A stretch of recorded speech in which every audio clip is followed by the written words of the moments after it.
My name is Kristen, I'm 30 years old. I started working right after graduating from high school, and it's been 15 years since I entered the workforce.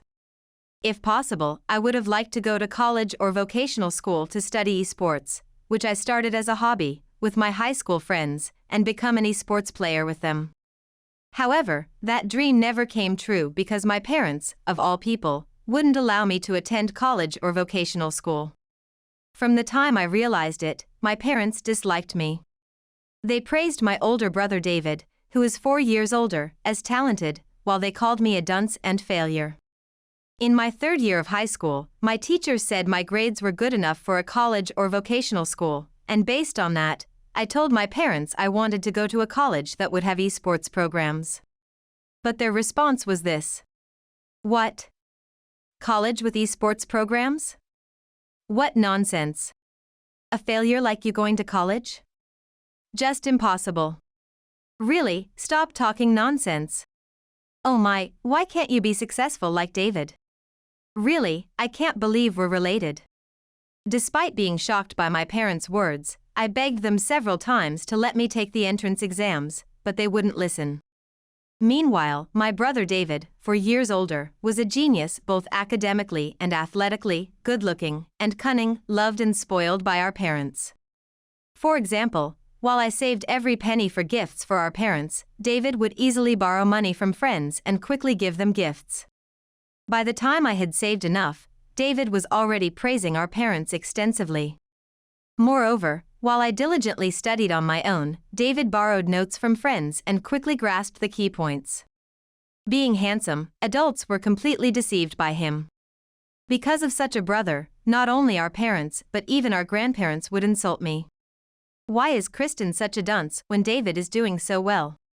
Even though I would say it myself, I'm not bad-looking and was decent at studies and sports, but my brother was always 1 or 2 steps ahead. That's why among our parents, my brother was always the best, and I was treated as an inferior.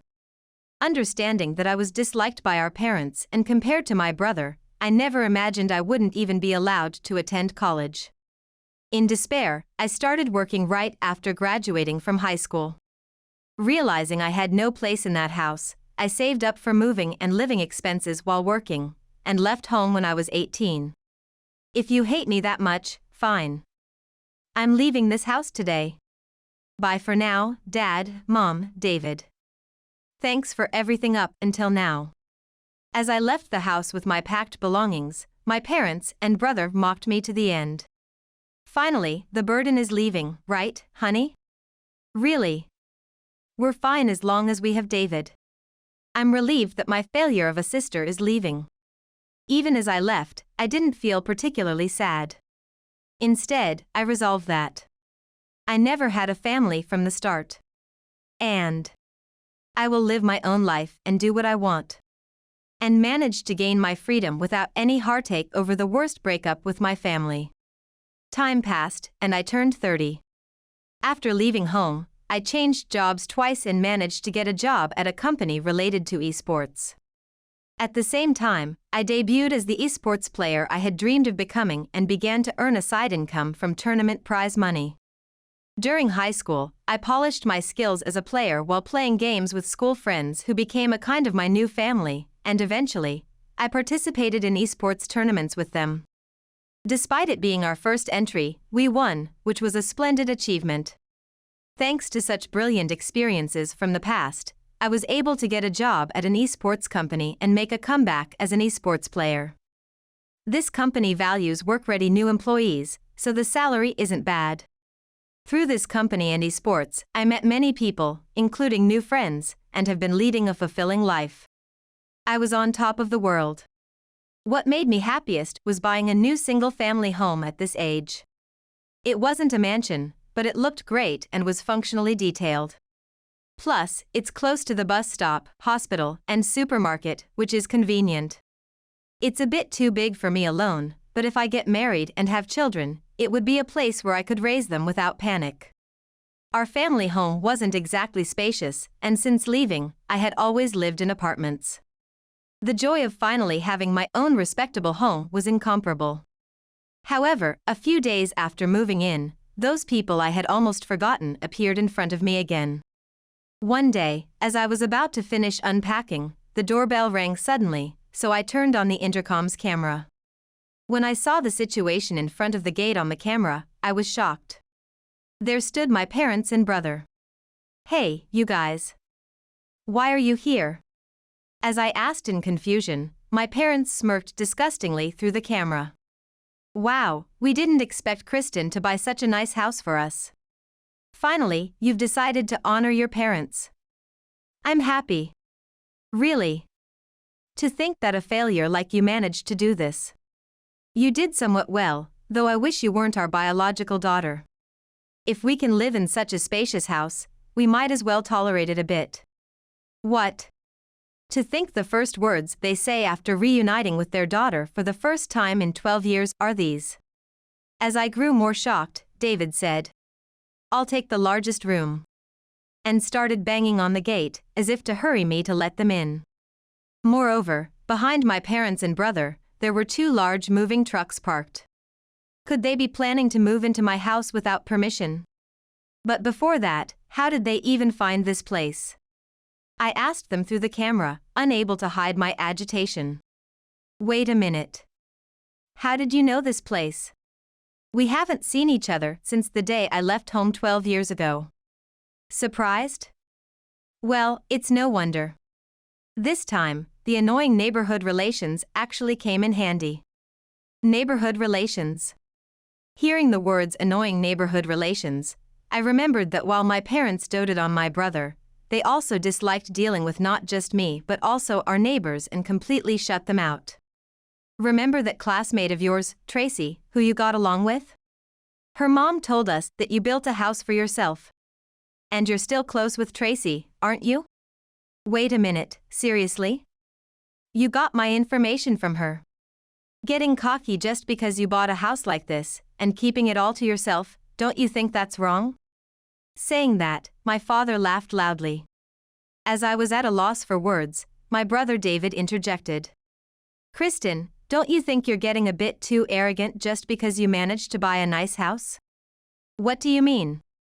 You must be trying to spite me, but just so you know, this won't change what Mom and Dad think of you. You're still beneath me. You should live a life that fits your status. His arrogant words made my head heat up in anger. Before I knew it, I raised my voice. You all, who do you think you are to talk to me like this? I just bought this house with my own money.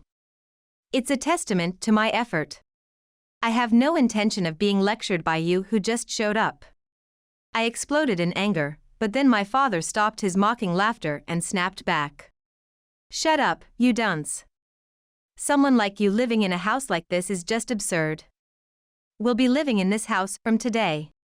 You pathetic failure, get out now. After my father's enraged words, both my brother and mother continued to hurl insults at me through the intercom camera. That's when I felt something inside me snap completely. And at some point, faced with my parents' and brother's pompous laughing and incessant get out, I told them in a low voice. By the way, who are you? I don't have a family. Huh? At my words, my parents and brother stopped their laughter and barrage of words, showing their foolish faces. I reiterated with emphasis. You can't just say huh? I mean exactly what I said. I don't have a family. Who exactly are you? What?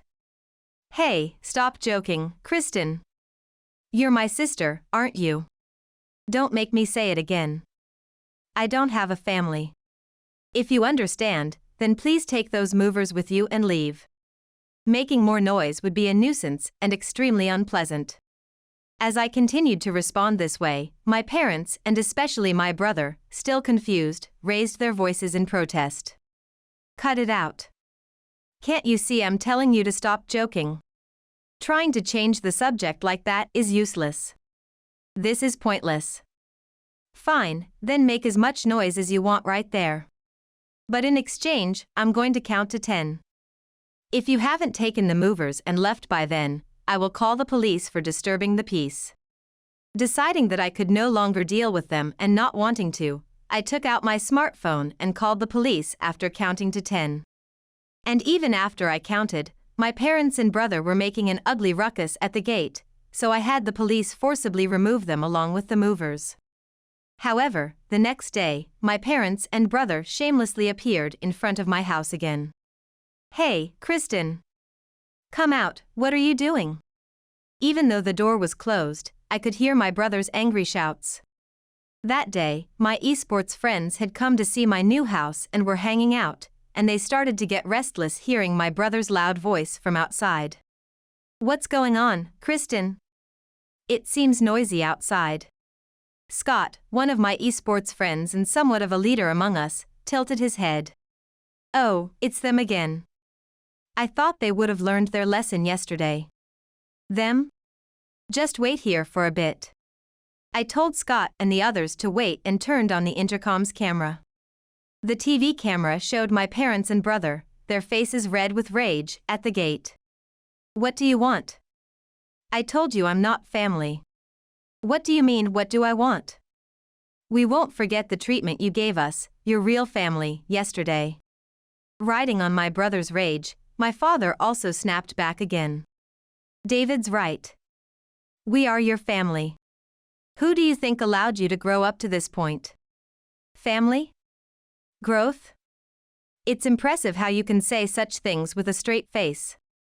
Sure, I was under your care until I was 18, but I never once felt love from you as a family. Stop spouting nonsense. Open this gate right away. We're going to talk to you directly." Once again, my parents and brother hurled insults through the intercom camera. Thinking it would be a nuisance to Scott and our neighbors, I decided to play my final card. When I left home 12 years ago, I severed ties with my family. I gave you about $10,000 as severance money, yes, to her. As I said this, pointing to a person via the TV camera, that is, my mother. When my father and brother turned their expressions and looked back at her, she hurriedly averted her eyes. Right. Until that day 12 years ago, I had painstakingly saved up money, and I had given about $10,000 as severance money the day before I left home, saying, "As you wished, I won't ever involve myself in your lives again, and I want you to never involve yourselves in mine." At that time, my mother nodded in agreement, so I had assumed she had told my father and brother. But apparently, she hadn't. "What do you mean $10,000? We haven't heard anything about this." My father and David said, menacingly cornering her, and she stammered in her response. "Okay, calm down, both of you. That money is being properly managed." At that instant, my father and brother exploded. "Are you kidding? Then bring it out right now. It's because you have no other financial plans that you plotted this, right?" "That's right. If we had that $10,000, I wouldn't have had to leave the house. Why didn't you say anything? Don't tell me Mom hoarded it all for herself." As they exposed their true selves, my father and brother began arguing with my mother right in front of our house gate. Watching their despicable behavior through the camera, I felt too drained even to get angry anymore. If you understand, then please go back home and never come to this house again. Just seeing your faces makes me extremely uncomfortable. Upon hearing my words, my parents and brother fell silent and their faces turned pale. Where had all their bravado gone?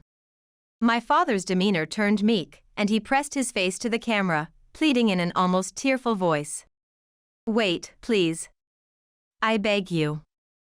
I'll apologize on my knees for everything up until now. I'll do anything to make amends. So please, don't abandon us." After this pitiful apology and plea, my father shared their current situation. After I left, David managed to get a job at a major company where even our father worked. However, only 3 years after his employment, the company suddenly went bankrupt. The reason given was the recent pandemic upheaval, which led to consecutive bankruptcies among its subsidiaries. Panicked, my father and brother scrambled for new jobs, but to no avail, and with their savings depleted, they were forced to sell the house they had been living in. Apparently, they had even borrowed against future earnings for living expenses, but they were reaching their limit. Just wait a moment then. I said just that and went back to where Scott and the others were. I asked Scott to call someone. Initially, Scott was confused, but after I explained the situation, he quickly agreed. He then pulled out his smartphone and made a call to that person. 30 minutes later, the person I had asked Scott to call arrived in a luxury car, and my father and brother widened their eyes in surprise. Gina. What? Why is the president here? Yes, the person I had asked to come was Gina, Scott's sister. Gina became friends with me through Scott, and now we often go out for meals and drinks on weekends along with Scott and our other friends. Moreover, she had recently taken over her mother's position as the president of a major gaming company and was being highlighted in magazines as a dynamic young executive. I told Scott and the others to wait inside while I went out the front door. Thank you for coming over so suddenly, Gina. As I thanked while stepping out of the house, Gina responded with a smile. Don't mention it. Don't worry about it. You went as far as to ask my brother to have me come here. It must be something important, right? Yes. Sorry to be so abrupt, but there's something I need to confirm. Gina, is it true that your company went bankrupt? My question seemed to startle my father and brother, while Gina tilted her head in confusion and then answered. Bankrupt? What are you talking about? That's impossible. Thanks to you and Scott using our products for esports, our business is booming, and I've been enjoying my work more than ever. I thought so it was a lie, then. Relieved, I was about to calm down when Gina looked even more puzzled. A lie? What do you mean? Those two men there claimed they were employees of your subsidiary, struggling with bankruptcy. Hearing this, Gina looked at my father and brother suspiciously, but then she remembered something and changed her expression. I recognize you too. Why are you here? When I introduced them as my father and brother, Gina chuckled. They are Kristen's family? You must be joking. I wish it were a joke, but it's true. Then, why do you think they would lie about the subsidiary going bankrupt? Probably because they were fired for misconduct. They were troublemakers at our subsidiary. After saying this, Gina continued to explain. My father and brother were employees at Gina's subsidiary, where they harassed colleagues, forcibly approached female employees, and behaved as they pleased. The employees of the subsidiary as well as Gina's cousin were bothered by their behavior. After hearing about it, Gina advised her cousin, who then decided to terminate my father and brother for their misconduct. Before they were expelled, they had taken their salaries in advance. I see, so that's what happened. I thought it was strange that your company would go bankrupt. As I came to understand the situation, Gina, smiling, pressed my parents and brother. So? When do you plan to repay the salary you advanced? Faced with Gina's stern smile, my parents and brother made an outrageous excuse while cowering. Gina, listen, about that money, our daughter here, Kristen, is supposed to take over the responsibility. That's right. Our sister will take care of the payment instead of us. To think they still had the energy for such desperate measures. I was so appalled that I almost couldn't speak, but I didn't want to trouble Scott and Gina any further. Therefore, I apologized to Gina. Gina, I'm truly sorry for my foolish family. I will somehow manage the repayment of the advanced salary, so please. But Gina firmly refused, saying, no. To my bewildered look, she explained. If you help them now, they will just take advantage of it again, right? Kristen, you haven't done anything wrong, so you don't need to clean up after them. Struck by Gina's words, she then coldly fixed her gaze on my parents and brother and declared. Do you not have the word shame in your dictionary? You are no longer employees but a disgrace to our company. If you don't return the money, I will sue you, so be prepared. What? Sue us? No way. Gina, please. Hearing these words, my parents and brother panicked and tried to implore Gina for mercy. That's when I realized I was slapping my parents and brother on their cheeks, one after the other. While they were stunned by what had happened, I shouted angrily at them. Enough is enough. Don't trouble my friends anymore. People like you have no right to call yourselves my family anymore. Get out. This is my house. Never show your faces here again." As I yelled, my parents and brother, terrified, fled as if running away. Afterwards, having failed to take over my house, my parents and brother started living in a rundown apartment on the outskirts of town. My brother, too proud and humiliated by being rejected twice and slapped by me, struggled to find a new job and eventually became a shut-in, living off the earnings from our parents' part-time jobs. Despite previously doting on him, my parents couldn't bring themselves to be harsh due to their past indulgence, and their relationship with him was reportedly deteriorating day by day. Meanwhile, I continue to enjoy a comfortable daily life, and thanks to the introduction by Scott and Gina, I've started a relationship with a fellow esports player of my age with the intention of marriage.